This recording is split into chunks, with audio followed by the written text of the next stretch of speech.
Also for Holly, Ronda has spoken a little bit about boxing lately. She was on Ring Magazine this month. When you see her fight and you see her stand-up ability, do you think that she'd be able to succeed in boxing as well as MMA? Do you think she'd be a good boxer? I feel like she has good work ethic, and I feel like she has, the will to want to, do well and to succeed with it. So I feel like if she ever was to do boxing, she'd put the correct time and work into it. It's a whole different world and a whole different game, just as MMA is to boxing, just as, even, judo is different than MMA. There's a lot going on that's not the same in every sport. So I think that if she ever wanted to go that route, I know that she has will and drive to want to push herself. So if she ever wanted to do that, I wish her the best with it. Ronda, I know you're trying to focus and only speak about stuff that's happening inside the octagon training and all that. But recently, Travis Browne kind of announced that you guys were in a relationship. Were you okay with him announcing that? Was that also your were you cool with that?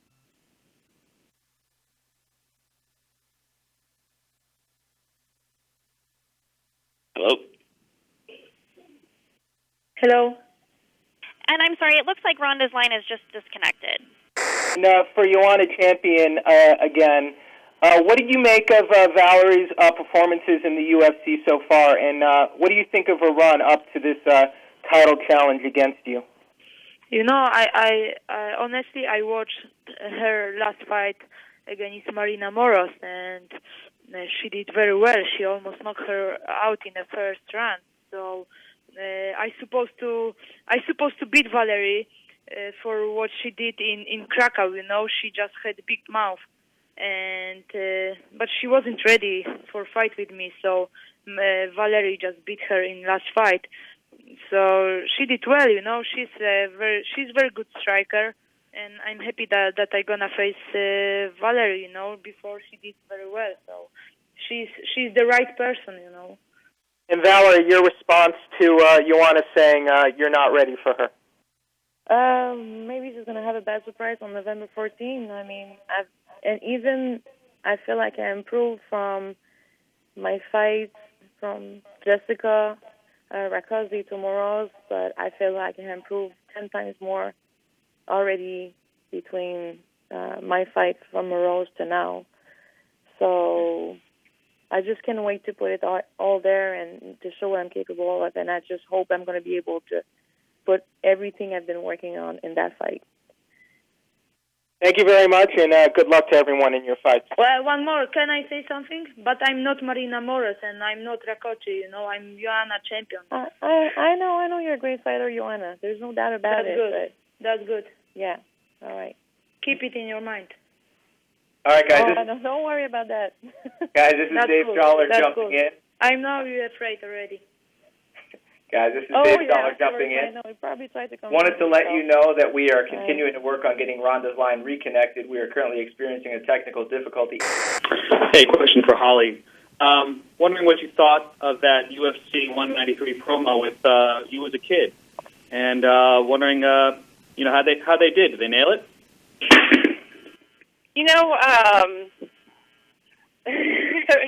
Everything's kind of different.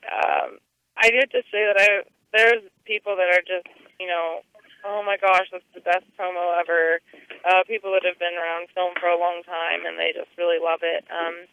For me, it's just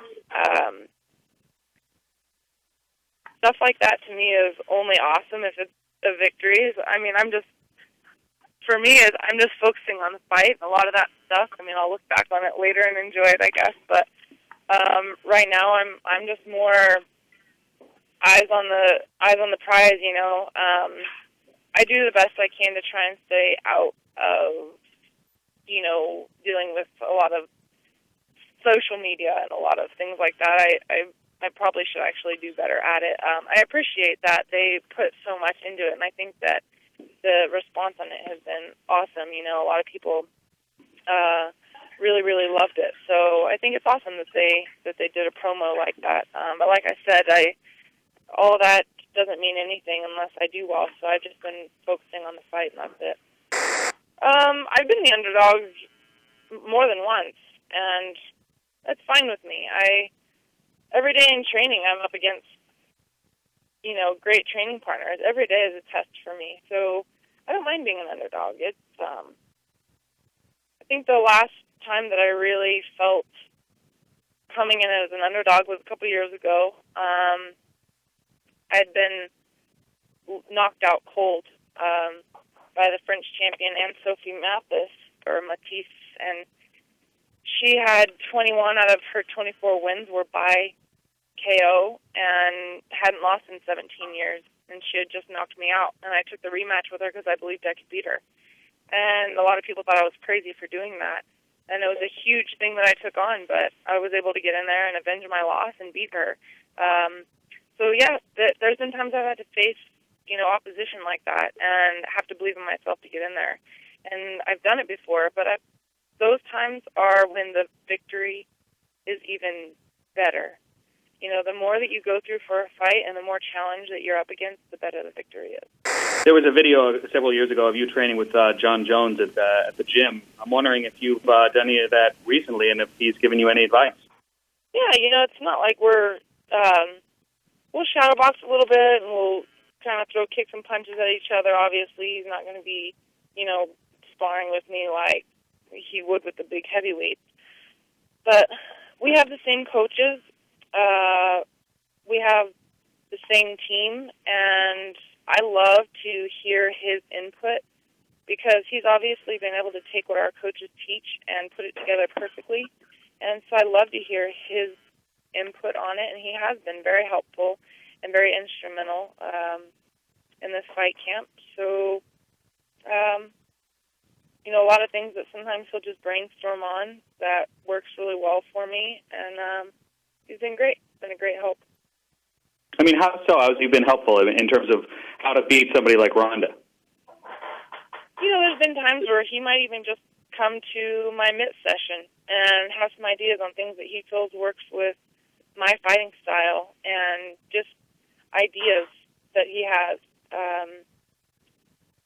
He's got a very, very good mind about fighting, and I always appreciate his advice. Women's MMA has been around for a while, and Ronda is still very new at the sport, but she is obviously the biggest figure. The media is focusing mostly on her. Do you think there is too much attention on her? And if she leaves MMA, do you think that women's MMA exposure will suffer? That's for sure. But I don't think that she had too much attention. I think she deserves all the attention she had, and she's only been good for the sport so far. That would definitely hurt us not to have her, and if she decided to leave. Yeah. Joanna, same question? Yeah. I think Ronda, she did a great job for us. She's still doing great job, and I think she just showed to everyone that we female fighters can compete on good level. So she did some part, and even she gonna leave us, we still gonna get lots of attention because of her. She's definitely helped pave the way and make strides for women's MMA. I feel like there's a lot of champions out there. I don't think that women's MMA will ever die, but she's in the limelight for a reason. She's earned her spot. She's done a lot of hard work and helped open doors for everybody else. And you know what? I think that it's giving a lot of drive to other women that want to get in there and make strides. So I think that it's also helped encourage a lot of other women fighters to be able to do more. She definitely deserves the limelight that she has. She worked hard for it. No, it's great. It's going to be one of the best fights and moments for me in my fighting career, So I did almost 100 Muay Thai fights, but it's going to be the biggest fight in my life, you know what I mean? And I'm very happy. I'm very excited about. It's amazing, I'm happy that UFC trusting us in female fighters, and we're gonna really put on show in Australia. And I'm very happy, excited, and I wish in the future we're gonna have more shows, maybe just with ladies in UFC. Yeah, coming from where I come from, I've been there for a long time and looking what was going on with the female mixed martial arts. And I think it's unbelievable how we move in 2-3 years, and this is just something that I could have never imagined 5 years ago. It's awesome. It's part of history. This hasn't ever happened before in boxing or MMA, to have two women headlining the co-main and main events. So awesome. I mean, we get to be part of history. There's really no other way to explain it. It's just it's an honor to be part of it. When the fight was announced, there was a lot of talk around whether the shot for the title had come in a little too early for you. And then the fight got pushed ahead by a couple of months. So what's been the major change in your preparation heading into this particular camp? And have you had the chance to have a full camp? I have had a full camp. And when they moved the fight sooner, I was almost relieved. Doing a 4-month training camp is just too long. And if I would have known about the fight for 4 months, I wouldn't have gone 100% right away, but it still would have been on my mind. So I was fine with it. I know that it's a big challenge, and I know that it's soon, and I know that it's, I'm the underdog, all this stuff, but there's only big upsets in sports for a reason, is that somebody else came in believing in themselves and they're going to do it. And that's my plan. If I sat and listened to all the negative things that people are saying, then no, it would take its toll on me. But I'm excited to have this opportunity, and I want to make the most of it. I don't want to think, oh my gosh, it's too soon, because then mentally I wouldn't even be ready for it. As soon as they called, I just said, okay, let's do it. I want to be fully committed mentally, physically. I want to go in there and give it my all, 100%. So this is Dave Sholler jumping in. Ronda's actually going to be unable to rejoin this call, so we are going to continue to move along here. I know the question came up earlier about, Ronda landing cover of Ring Magazine. I'm kind of curious your reaction. You were a 2-time, Ring Magazine Fighter of the Year. I know this is only the second time a woman has ever been on the cover of that, and obviously the first time ever for a mixed martial artist. Were you surprised? Were you maybe a little offended you didn't get that honor? I don't know. I'm just curious because you come from boxing. For me, I'm proud of the fact that I was Ring Fighter of the Year. Ring Magazine's Fighter of the Year twice, and for me, that was an accomplishment off of fighting and things that I've done. So I was proud of the awards that I got from that magazine. That's kind of like what they say, the Bible of boxing. So I was proud of my awards through that. But Ronda's obviously done well with fighting, and for her to get a chance on it is fine with me. I have no jealousies towards anything like that. It's anybody who's doing something great for the sport, great. It doesn't. I don't lose any sleep over it.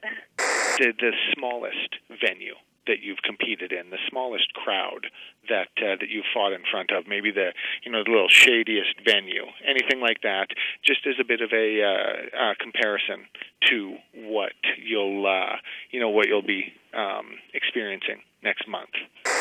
Yeah, 2 years ago, I fought in Warsaw in a shopping mall. It was a cutting place, The cage was so small. It was like, 1/4 of a UFC cage. And there were maybe around 300 people. So it was like more business meeting than a real show, But I had co-main fight. It was good fight with I forgot her name. It was some Spanish girl. But after that fight, I had fight with a UFC former fighter Rosie Sexton, and then I got signed by UFC. So I have really good memories with this small show. But it was pretty funny, Like I said, it was more business meeting than big MMA show. I've been training with Mike Winkeljohn for a long time, and my first fight being I was 18 in amateurs, about a year after I turned, just after a year of fighting, I had an amateur fight. He threw a fight card at our gym, and it was in one room. Maybe 100 people were there in fold-out chairs that he rented from a company. And in the other room, every single fighter was in the same room warming up, so you're warming up next to your opponent. There's, a lot of memories with that. And probably my other most memory of a small crowd was Cripple Creek, Colorado. A lot of people have never even heard of it. It's just a little off I-25 from, Colorado Springs, and it's a little mining or gambling town kind of up on a mountain. And it was a small show, but really fun. It was literally up in the mountains in this little casino that's, just about as big as someone's house, really, but it's a casino. And it was a really fun little town. And I remember needing a mouthpiece because I forgot mine, and so I had to drive into town, and my car broke down because I was driving this old Taurus, and had to hitchhike back up to the venue to get there in time for my fight. And I didn't even have my mouthpiece molded in my mouth. It's just one of those times, but I won the fight in the first round, and it wound up being a great night, but a very memorable one.